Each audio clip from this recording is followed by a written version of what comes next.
Olá, mais uma vez seja muito bem-vindo ao nosso canal. Meu nome é Charles Araújo. Nós estamos falando a respeito do arrebatamento e a respeito da Cidade Santa.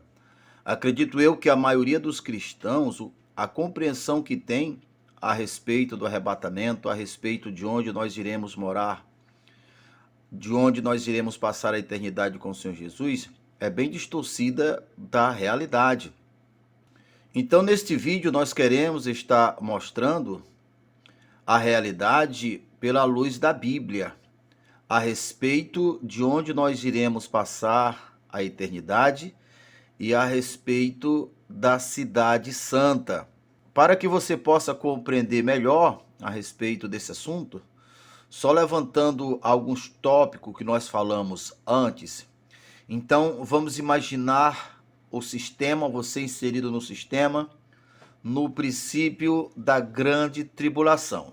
Você, como os demais seres humanos, estão inseridos no mesmo sistema, mas você é temente a Deus, você acredita em Jesus, você acredita no arrebatamento. Então deu-se início à grande tribulação, que é de 7 anos, dividido em duas fases. A fase em que o anticristo já se manifestou, mas ele está bonzinho, ele está ali naquela fase que todo mundo acredita que ele é o salvador do mundo.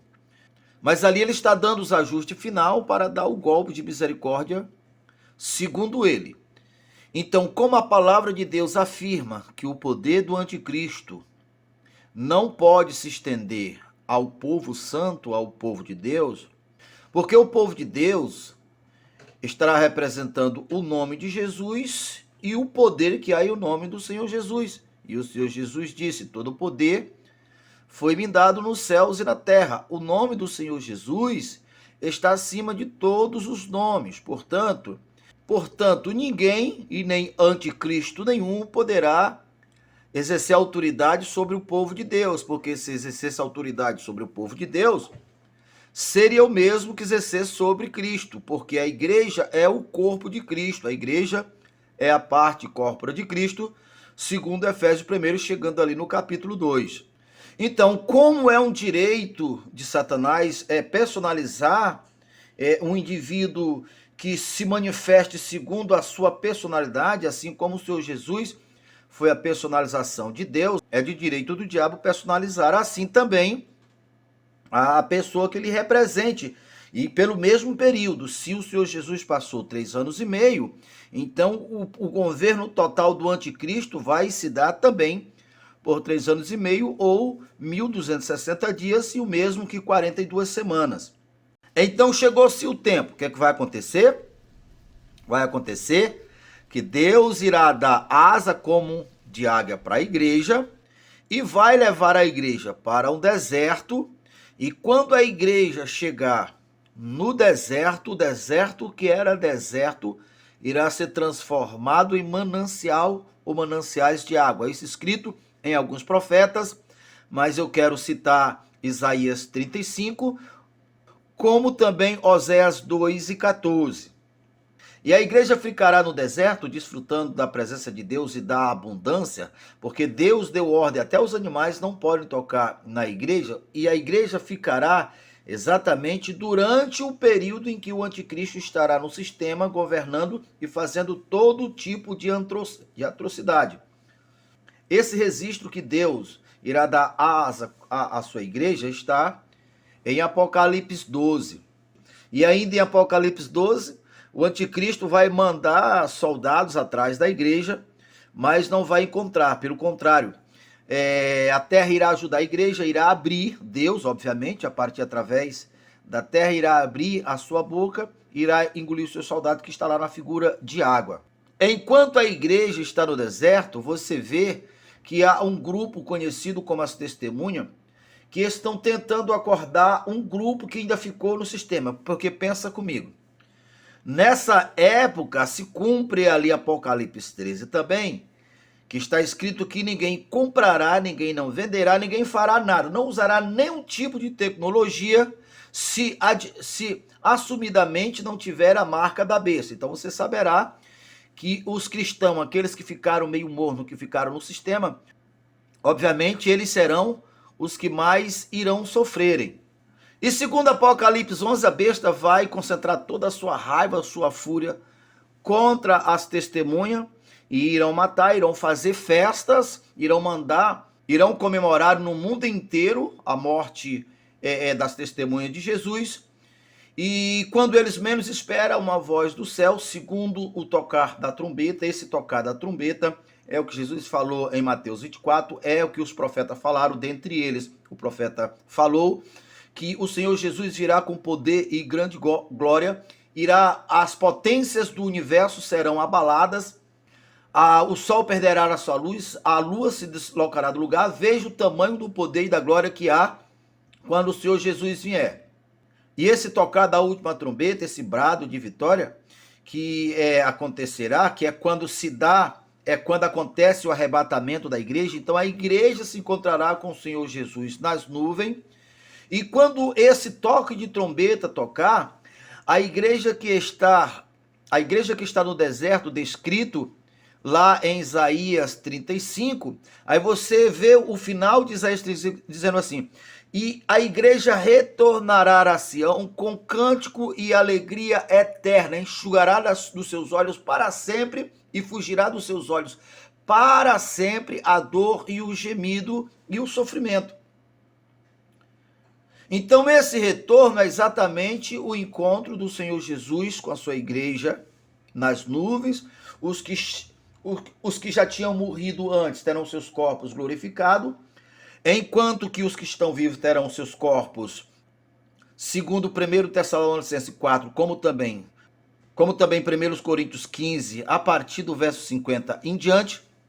E ali a igreja descerá no Monte das Oliveiras, a igreja completa, o Senhor com os santos no Monte das Oliveiras.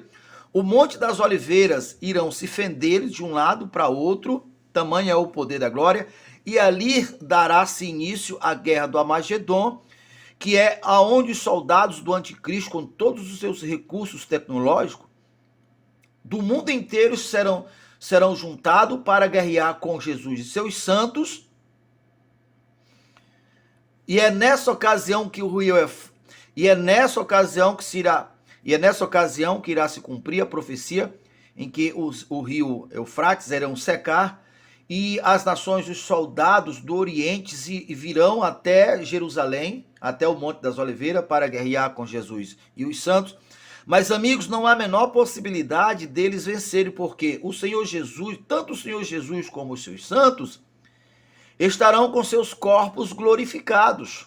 E é nesse momento que se dá início o reinado de Jesus presencial fisicamente, aonde a primeira cidade a ser tomada é a cidade de Jerusalém. E ali será o trono do Messias, ali será o quartel-general do mundo. Então, nesse vídeo, como nós falamos, nós queremos falar mais sobre a Cidade Santa. E eu quero começar aqui em Apocalipse 21, a partir do verso 14, que está registrado a respeito da Cidade Santa. E veja como será. O muro da cidade tinha 12 fundamentos, e neles estavam os nomes dos 12 apóstolos do Cordeiro. E o anjo que falava comigo tinha como medida uma vara feita de ouro para medir a cidade, suas portas e seus muros.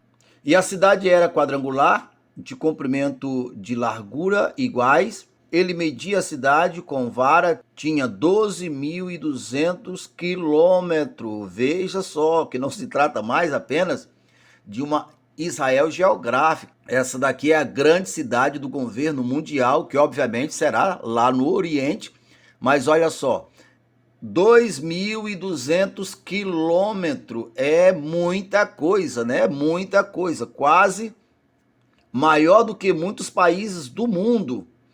Então, tinha 2.200 quilômetros de comprimento, a largura e a altura eram iguais ao comprimento. Veja só, que coisa maravilhosa. Hoje estão fazendo aí uma cidade, já se vê na mídia, né, o projeto de uma cidade semelhante a essa. Isso porque o inimigo de Cristo, o anticristo, ele quer imitar o Senhor Jesus em todos os detalhes. E aí, essa cidade que está sendo construída aí é mais ou menos para copiar, para imitar essa cidade descrita. O mal que está por trás de tudo isso conhece essa passagem bíblica, conhece esse projeto de Deus. E por ele tentar imitar em tudo o Senhor Jesus, é que ele irá enganar muitos no princípio, né? A princípio, durante os 3 anos e meio. Verso 17.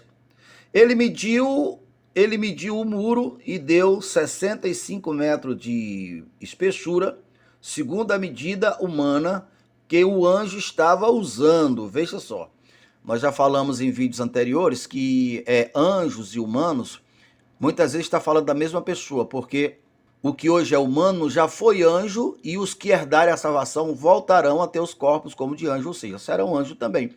E o muro era feito de jaspe, cidade era de ouro puro, semelhante ao vidro puro, e os fundamentos dos muros da cidade eram ornamentados com toda sorte de pedras preciosas. O primeiro fundamento era ornamentado com jaspe, segundo com safira, o terceiro com sardônia, o quarto com esmeralda, o quinto com sardônios, o sexto com sárdio, o sétimo com crisólito, o oitavo com berilo, o nono com topázio, o 10º com crisópraso, o 11º com jacinto e o 12º com ametista.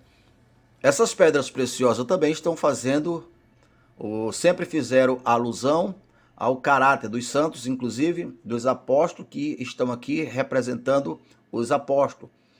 As 12 portas era pérola, cada porta feita de uma única pérola. A rua principal da cidade era de ouro puro, como vidro transparente.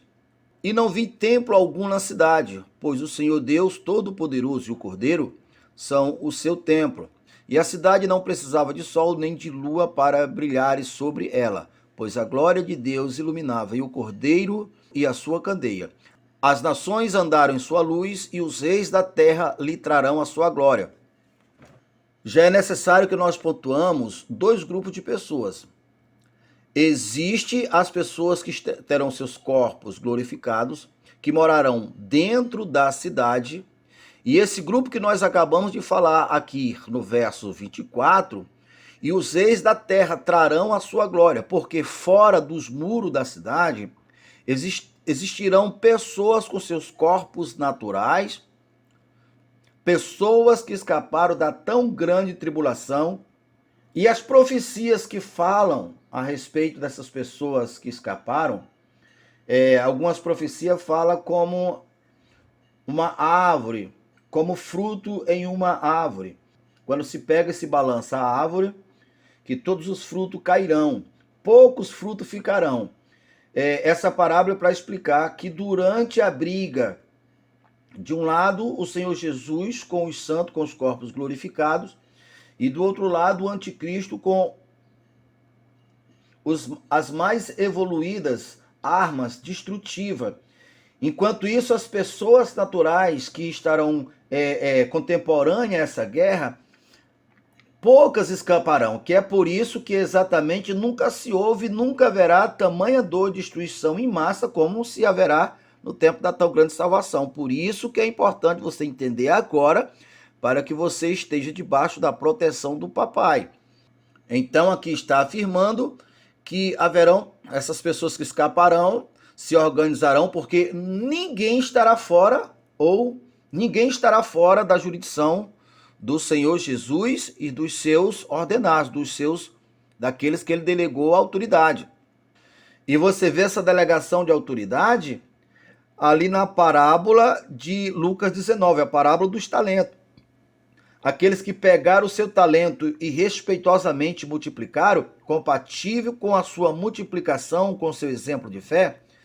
Pegaste 5 talentos, multiplicaste para 10, assim eu te darei autoridade para governar sobre 10 cidades. Suas portas jamais fecharão de dia, pois ali não haverá noite. A glória e honra das nações lhe serão trazidas, tá vendo? E nela jamais entrará algo impuro, nem ninguém que pratique o que é vergonhoso ou enganoso, mas unicamente aqueles cujos nomes estão escritos no livro da vida do Cordeiro. Veja só, dentro da terra, dentro da cidade, não entrará pessoas impuras. E aqui no capítulo 22 continua a descrição da cidade santa. Então o anjo me mostrou o rio de água pura, claro como cristal, fluindo do trono de Deus e do Cordeiro. No meio da rua principal da cidade, de cada lado do rio, estava a árvore da vida, que frutifica 12 vezes por ano, uma por mês. As folhas das árvores servem para a cura das nações, para as pessoas que estarão de fora, porque os que estão dentro não precisam. Veja bem, aquelas pessoas que irão ficar do lado de dentro da cidade são as mesmas pessoas que tiveram seus corpos glorificados, que são as mesmas pessoas que hoje têm o reino de Deus no seu coração. O reino de Deus que será literário, que será presencial, hoje já está no coração daqueles que crêem em nome do Senhor Jesus. Serás que quando ouviste o evangelho da vossa salvação, tendo no evangelho crido, foste selado com o espírito da promessa. Que promessa?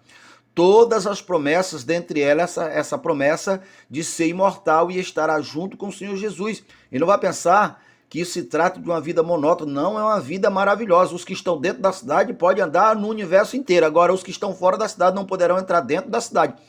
Mas todos verão e trarão suas riquezas, sua glória, porque todos irão reconhecer que o Senhor Jesus é o Rei dos Reis e o Senhor dos Senhores, porque todos os joelhos se curvarão diante da sua presença. Verso 3.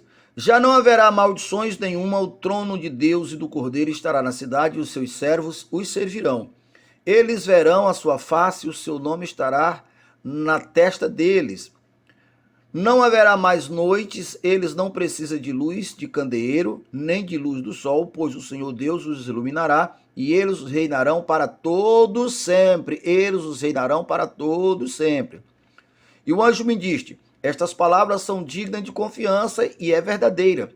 O Senhor, Deus dos espíritos dos profetas, enviou o seu anjo para mostrar aos seus servos as coisas que brevemente irão acontecer. Verso 14, feliz os que lavam as suas vestes, assim têm direito à árvore da vida e pode entrar na cidade pela porta. Veja os que ficarão de fora aqui no verso 15.